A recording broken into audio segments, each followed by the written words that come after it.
যেখানে পে স্কেলের দেওয়ার টাকা নাই, সেখানে আবার হঠাৎ করে ফালতু মিডিয়ারা একটা প্রত্যেকে একটা গুজব উঠাইছে যে রেশন ভাতা দেবে 11 থেকে নাকি 12 থেকে 20 গ্রেডের কর্মচারীদেরকে। আচ্ছা বলেন তো, এই মুহূর্তে যদি রেশন ভাতা দেয় তাহলে সরকারের কত লাখ কোটি টাকা অতিরিক্ত লাগবে? তাহলে এই মুহূর্তে পে স্কেল দিবে নাকি রেশন ভাতা দিবে? পে স্কেলের জন্য লাগছে 44,000 কোটি টাকা। আর এখন যদি আবার এই রেশন ভাতা দিতে যায় তাহলে এই তালে না আবার পে স্কেল, মানে কি বলবো। তাই এই জন্য আপনাদেরকে বলি, এই রেশন ভাতার তালে আবার আপনারা কেউ ভুল ফাঁদে পা দিয়েন না। আমরা এই মুহূর্তে আগে চাই পে স্কেলের গেজেট, তারপর অন্য যা খুশি। এই রেশন ভাতার বিষয়টা হচ্ছে, গত ডিসি সম্মেলনে ডিসি সাহেবেরা নিম্ন গ্রেডের কর্মচারীদের কথা চিন্তা করে রেশনের দাবি তুলেছিলেন, তখন কিন্তু পে স্কেলের ঘোষণা হয়নি। আর আজকে দেখলাম সেই রেশনের খবর সারা দেশে ছড়িয়ে পড়ছে, বিভিন্ন মিডিয়া এখন পে স্কেলের দাবির কথা বলে রেশন নিয়ে পড়ছে। তাও একটা দিকে স্বস্তি পেলাম যে এই সমস্ত ফালতু মিডিয়ারা এখন আপাতত পে স্কেল বাদ দিয়ে রেশন নিয়ে পড়ছে, তাও অন্তত একটা দিক থেকে একটু রেহাই পাচ্ছি। আবার দেখেন, আমাদের কিছু কর্মচারীরা আছে যারা বলতেছে আইএমএফ নাকি আবার পে স্কেলকে তুলে নিয়ে যাবে। আসলে বিষয়গুলি হচ্ছে, এই সপ্তাহে আইএমএফ এর একটা প্রতিনিধি দল বাংলাদেশে আসতেছে। ওনারা সরকারের সাথে বৈঠক করবে। বাংলাদেশ সরকারকে আমরা যতটুকু জানি যে 500 কোটি মার্কিন ডলার ঋণ দেবে বাংলাদেশকে, যাতে বাংলাদেশ ঘুরে দাঁড়াতে পারে, আরো ডেভেলপ হতে পারে। এবং আইএমএফ এই যে বৈঠক করবে এর মধ্যে পে স্কেলের কথাটাও ওনারা পর্যবেক্ষণ করবে। কি পর্যবেক্ষণ করবে?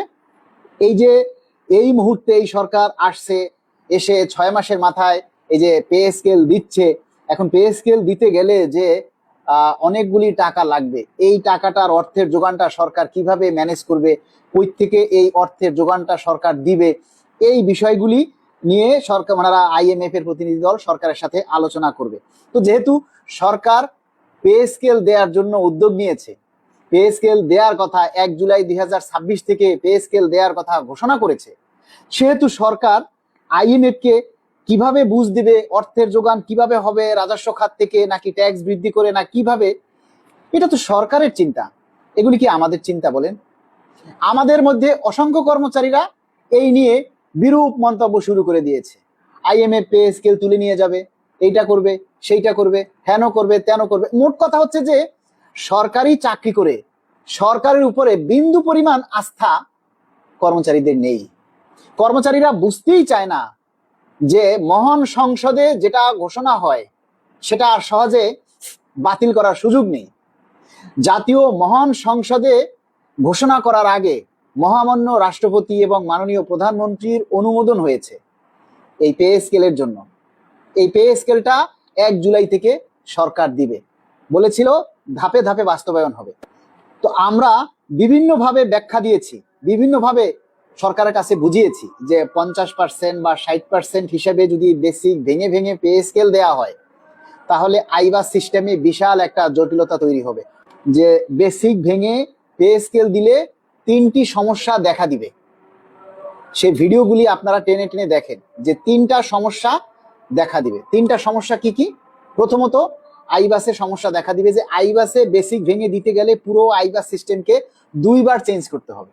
অর্থাৎ আপনি প্রথমবারে 50% দিবেন, তখন আপনাকে আইবাস চেঞ্জ করতে হবে। আবার যখন সেটাকে 100% নিয়ে আসবেন তখন আবার আইবাসকে চেঞ্জ করতে হবে। এরপরে 2 নম্বরে হচ্ছে, আপনি যদি 50% ভেঙে দেন তাহলে আপনি কি ফিক্সেশন কয়বারে করবেন? একবারে করবেন নাকি 2বারে করবেন? তারপরে হচ্ছে 3 নম্বর সমস্যা হচ্ছে, যারা 1 জুলাইতে পিআরএল যাদের শেষ, যাদের ফাইনাল সেটেলমেন্ট দিয়ে একবারে বিদায় করতে হবে, তাদেরকে আপনি কয়ভাবে বিদায় করবেন? তাদেরকে আপনি ভেঙে বা পার্সেন্টেজ আকারে আপনি দিতে পারবেন কিনা? সরকার কিন্তু এখন টাকা না থাকলেও ধার করে হলেও ওই আইবাস সিস্টেমকে ঠিক রাখার জন্য আমাদের 100% মূল বেতন সরকারকে একবারেই দিতে হবে।